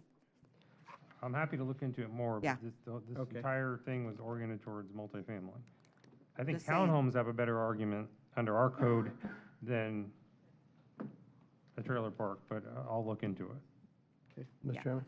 Mr. Mariano? So I heard as well that golf courses are considered commercial and could be converted as well. Yeah, they're being attacked now.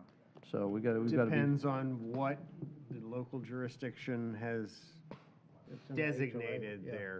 Okay, their golf courses. If they've designated them as commercial, then yes. I mean, it all is gonna link back to what you've got them zoned as. so what if it's zoned MPUD? So there's an ongoing issue, which the legislature has still not fixed, about whether MPUDs or PUDs even, whether Live Local even applies to those. So there are some jurisdictions taking the position that it doesn't even apply to a PUD or MPUD because that's not commercial zone. Okay. So I think Plant City's dealing with this right now. I don't know what the outcome of it was, but you could take the position that it only applies to Euclidean, C2, C1, I1, I2 zoning districts. But the law is unclear, and this is one of the reasons for our lawsuit, is that the law is so unclear, we can't apply it. On land use, it was asked, but didn't get answered. Can the land use put those extra conditions on like we do with the zoning about live local? So this is not one I've discussed with Jeff, but I mean, we've only historically done it on rezonings. I can't think of a reason why somebody couldn't voluntarily de-restrict their property at comp plan unless, did you think of anything? No. I mean, these are voluntary And you de-restrictions. probably you might be able to do a sub-area policy as well. Although What was that- your question, Jack? I didn't understand. Can we keep It was. a it was your land question. use amendment from going to live local? Like we do with zone, What? a land use amendment coming forward to keep it from being able to go live local. I thought you said you could. Zonings we could, we're just So- talking about So land we've not use. historically done it, but I think you could. Okay, I think we should definitely take that approach immediately. Yeah. Yeah, I've got a lot of work to do between now and next meeting. All right. So, Mr. Chairman, I'd like to make a comment to what Barbara said. You know, I think in all this, with all the apartments we've seen that are coming up and all the information we've now got, we definitely have a glut coming up, which could be devastating for us if these things come forward. I'm okay with the townhome product, always have been. I mean, if people have a chance to own their own property, I think it's a good thing. All of a sudden, these 40s don't seem that bad compared to what we're looking at for apartments either. So I think that, you know, I don't want to cut out the townhome product. So if staff wants to take a look at that, bring a suggestion back how we handle it, I'm okay with that too. I'm just not, Okay, so what I'm hearing, to maybe get a motion, is you want us to immediately start imposing conditions, a no live local tax exemption on any site plan approval that is seeking some alternative standard from our land development code, that you want to start today. Yes, Yes. yesterday. And bring back some proposal to tackle some type of comp plan amendments that are changing to allow multifamily apartments. So moved. Second. All right, got a motion and a second. All In those addition to the other three things. Discussion. Discussion over here. Discussion. Discussion on, so, back to Commissioner Mariano's point and stakeholders' point, the time. So do we, what kind of time do we need? Do we truly need to get this right and be patient, use the remaining time that we have in the legislative session to cool? That way decisions are made thoughtfully and clearly, and then once we understand what happens with session, and we can control, then we kind of get back to business as normal? Or do we take a step forward and not go the moratorium way, but just, We're not doing a moratorium. no, that's what I'm saying, but we just They're don't, gonna bring that back to us in 2 weeks. so we're only gonna wait 2 weeks. How much, I'm asking staff, what much That's time not they very need. long, so. So that's a David Engel question, or Brad, or whoever's here. I get don't it know how right. long they need to formulate a proposal to, on the plan amendment side. Okay, and I want to, are you asking David to answer that, or you just said just give him time? Why don't we see where we're at with 2 weeks, and then Yeah. we'll. Because I had a question kind I of. got a on feeling it'll be an iterative approach anyway. David, you had mentioned to me that with the two, David, but it could be both of you, David and So David, David and David team. that you were prepared to serve, or whatever the word is, the two ones, it's the carriage and the, and tapestry. Tapestry and gallery. Yeah, tapestry and So gallery. I'm prepared to send them a demand letter first. Okay. The demand letter basically says, if you continue with this tax exemption, we're going to sue you. Okay, so what happens if they go ahead and apply to Mike? How is there a timeline for Mike to have to reply? Their deadline to apply for the. I know theirs is March 1st, Yeah, but is there a deadline for them to deadline apply for is March- Mike to reply?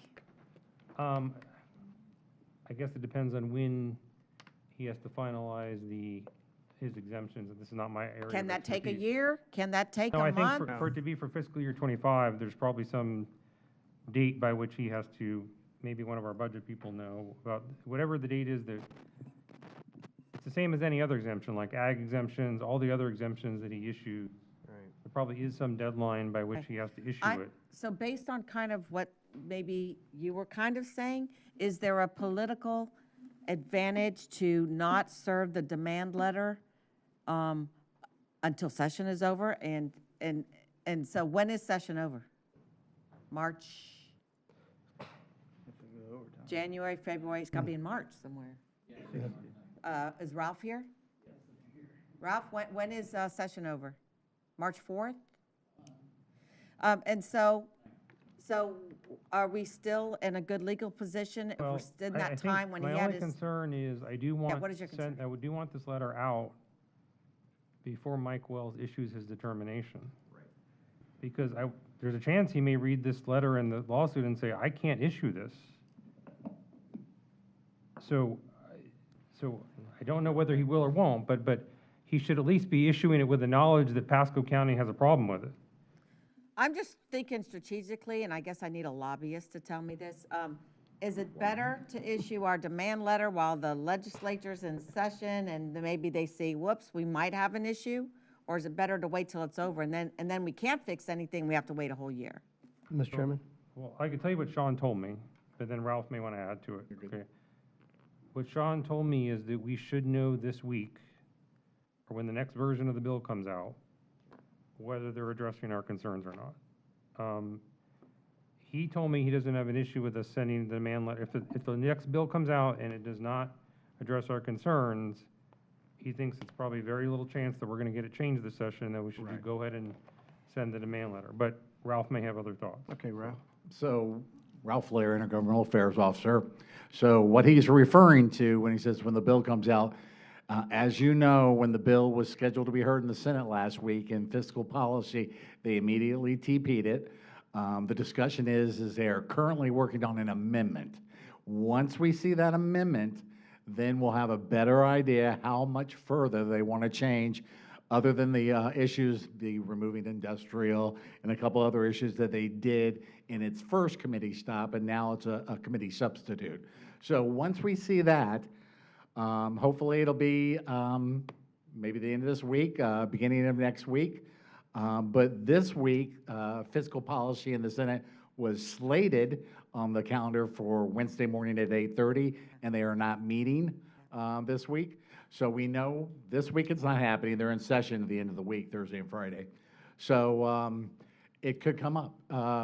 The end of this week, an amendment will pop up. And once we see that amendment, it'll probably be then immediately scheduled for the next meeting date, which will be the next week on Wednesday, probably Wednesday morning at 8:30. Mr. Chairman? Yeah. So I want you to think, let's think this through a little bit.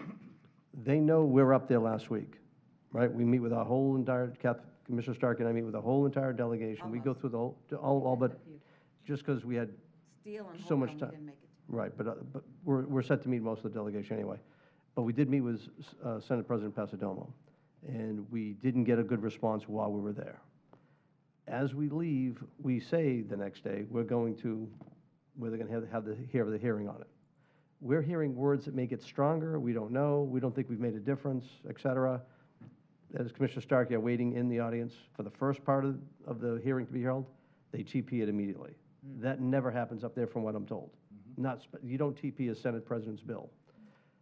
So they know we're coming up here this week with Hillsborough and Pinellas, right? Now they're going to hear it on Wednesday, and they're going to postpone it again? No, it's not scheduled. That's what I'm saying, but no, they were supposed to meet Wednesday. He just said it, 8:30 we're supposed to meet. And now they changed it. They know we're going to be up there. They don't want us in front of it. So I'm going to say, if you get that demand letter ready, I'd say fire it away. Agree. Let Let me 'em be know we're clear. serious. I'm willing to do whatever the board directs me to do, but I want to be clear that last time the Senate President heard about the threat of litigation, she did call up Sean and yell at him. That was the only reason I was trying to wait until Sean gave me the go-ahead. I didn't want him to get yelled at again by the Senate President. But I will send these letters. They are ready to go. I mean, I just got to sign them. I'll send them whenever the board directs me to. Well, our obligation But I'll warn you, the second I send these letters, the whole world will see them. That's fine, but our No, obligation. there's no holding back once I pull that trigger. Can I say that Senator Pasadomo and Representative, the one from Miami, who's the House sponsor, all saw this in an article somewhere, 2 different places, about the 16 deputies, or 14 deputies and the 16 teachers that the 2 ones would defund. We're getting pressed. I mean, our board, and I think we're doing a great job of this, we can control what we control. We're elected to protect our businesses, our taxpayers' vested interest in this county. And if I'm for, filing the letter as soon as it's absolutely necessary and not hold back. And we hold the line and we protect Pasco County. That's why we're in these chairs. And I feel that's what we're obligated to do, and I think we're doing a fantastic job working as a team doing that. So I just want to double down on Commissioner Mariano's Mr. statement. Goldstein, is it better for us to put that letter out now or wait that 2 weeks and then put that letter out? So if you're asking for my advice, I don't think we're prejudiced in any way if I wait a week or 2. I mean, I got to get it. If we get into mid-February and I haven't sent it, then I'm starting to potentially get prejudiced. Okay, but I don't think I'm prejudiced in any way for the next week or 2. So I would like to wait until the next version of the bill comes out, at least, to see, because we've made our concerns very clear. They've now had, this would be their second chance to address our concerns. They didn't do it the first time. Right. I even gave them proposed language that would address our concerns, which they did not include. If they don't, and I think somebody told me, I don't know if it was Sean or maybe Commissioner Starkey, that some of our legislators, I think it was Danny Burgess, went to the Senate President's office and they were told by Jennifer that the next version will address Pasco's concerns or something to that effect. Well, that was the industrial.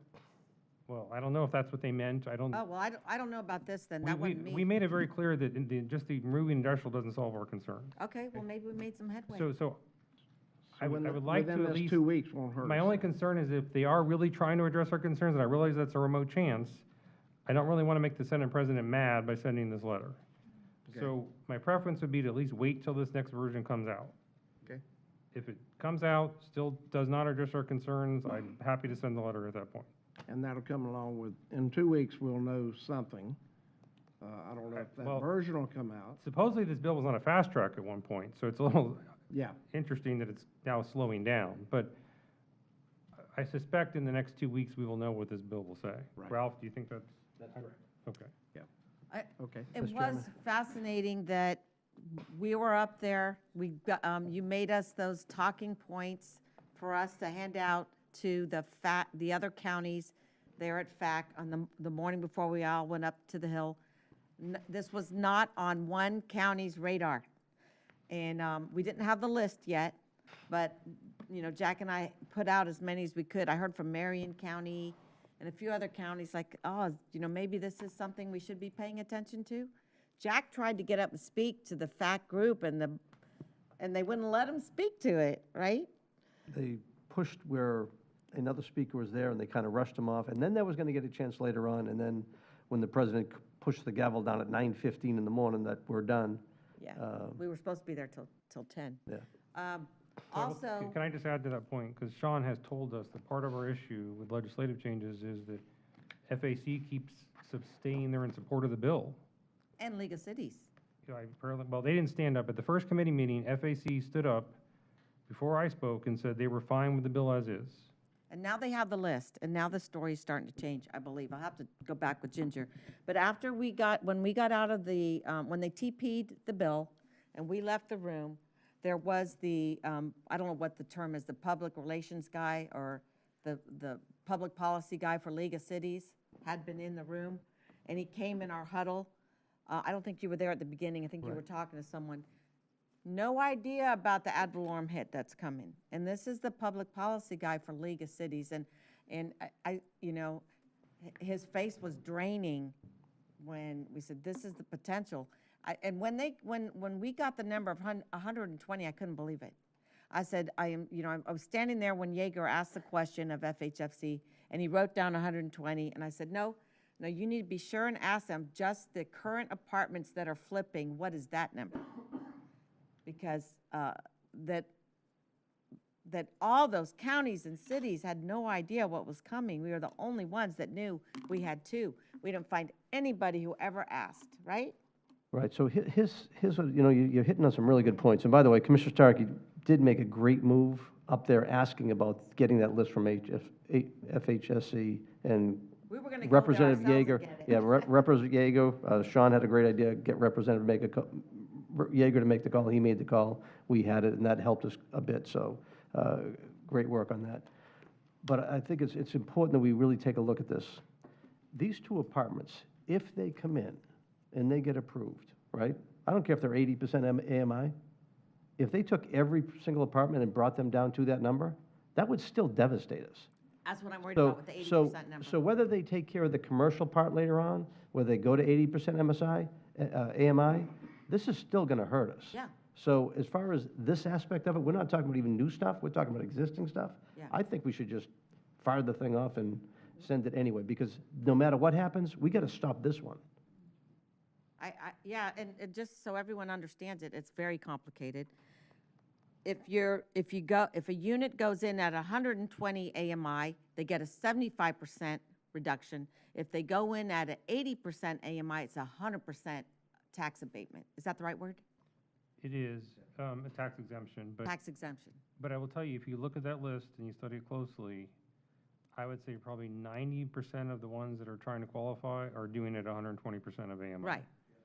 So I agree with you, Commissioner Mariano, that 80% of AMI still hurts us from a tax perspective. However, I think it's unlikely that most apartment complexes will try to do it at 80% of AMI, and that list is a perfect example of why. They get a bigger tax break if they go to 80% of AMI, but most of them are not doing it. Well, that's because they they have to all are reduce- looking because at they their have to reduce existing their rent. contracts. That's the issue. At 120% of AMI, they don't have to reduce their rents at all.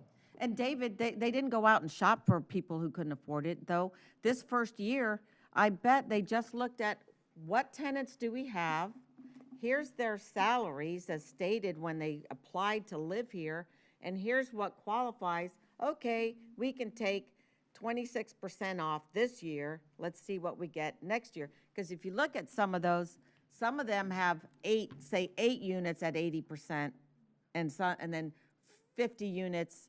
I mean, I just believe everybody just went by the current contracts that are in their apartments right now. I tend to agree with you, that's what they did. And the only reason they didn't include them all is because, Or using the units that aren't rented yet, and then they got to, the only reason they didn't include them all is because they probably have people in their apartment complex that are Exactly. making more than 120% of Exactly. AMI, and they didn't want to kick them out. he makes a good point. Maybe they're, some of the ones that aren't even rented yet, those are going in at 80. I mean, what does it say? If you read it, it says they can stay empty for 6 months or 8 months and still not pay a tax. That's They're- accurate. There's something on there that says, They just have to hold it for somebody for that income range. So let me leave, Mr. Chairman. but if they don't So- come in, So float another idea. When we had this discussion before, it got the attention of the Senate President, the representative that's doing the House bill. It got a lot of attention. And I really think this could just break this county financially big time. And if we do send the demand letter out, it's only to those 2 companies, those 2 apartments, right? It's not attacking anybody else, not attacking the legislature, it's attacking what's going to happen to us. If we do that, if nothing else, maybe it draws more attention to all the other counties and cities to say, you know what? They must be pretty serious about this to send that letter out. and then we get And more that may support. get more support, which is what we need. All right, now I might be with you. Again, I will do whatever the board directs me to do. The letter and complaints are ready to go if you tell me to. The only reason they haven't been sent yet is for the reason I said, which is I was doing it out of respect for Sean. But if the board says, send them, I'll send them. Sounds ready. I don't think we can afford the risk. I'll make a motion, we send the demand letters out. Second. So would that Today, be- tomorrow, would while that we're be- in well, tomorrow- Tallahassee? I want to be clear, I'm going to be in Tallahassee tomorrow. Maybe can this wait till Thursday? Can wait I till don't know. Thursday. Yeah. Wait till Thursday I would- afternoon. I'd still like to wait that 2 weeks, but Well, the advantage of waiting till Thursday is if we're up there tomorrow, maybe we can get a get a better idea. better idea whether any changes have been made. Okay, wait 1 day, I'm good for Thursday. Thursday?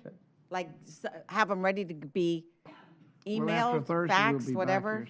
Thursday? Being sent certified mail to a lot of people, so, but Friday. I think you should also, email them. Certified. think if we're My gonna husband won't vote- pick up If his we're going certified to mail. vote, we need to make that motion to where in Thursday, but with an agreement that Mr. Kabala reaches out to each board member to get their vote toward sending that on Thursday, based on what we hear up there, so. Because we're not going to be back together for the next 2 weeks, so. Mr. County Attorney? Well, I'm not going to put the administrator in the position of polling the board. We have the authority, you've already given it to us to send these out. I would leave it at the county attorney's discretion to send it out based on, by week's end, Okay. based on what we all hear while we're up there. I'll modify my motion to those comments. Okay, I'm good with that, so. I'll All right. second the modified. I got a motion and a second, and all those in favor say aye. Aye. Aye. Motion passed 4-0. Steve, we also had a motion on the floor earlier that was directing staff for the comp plan. yeah, so that, I think the earlier motion was also to deal with the conditioning, the site plans that are seeking some deviation from our But code. I think that's what you were going to bring back And to to us bring in back, 2 well, weeks. But one of those you wanted us to do immediately, which was to start conditioning the site plans that were Right. seeking land development code deviations on not doing live local tax exemption.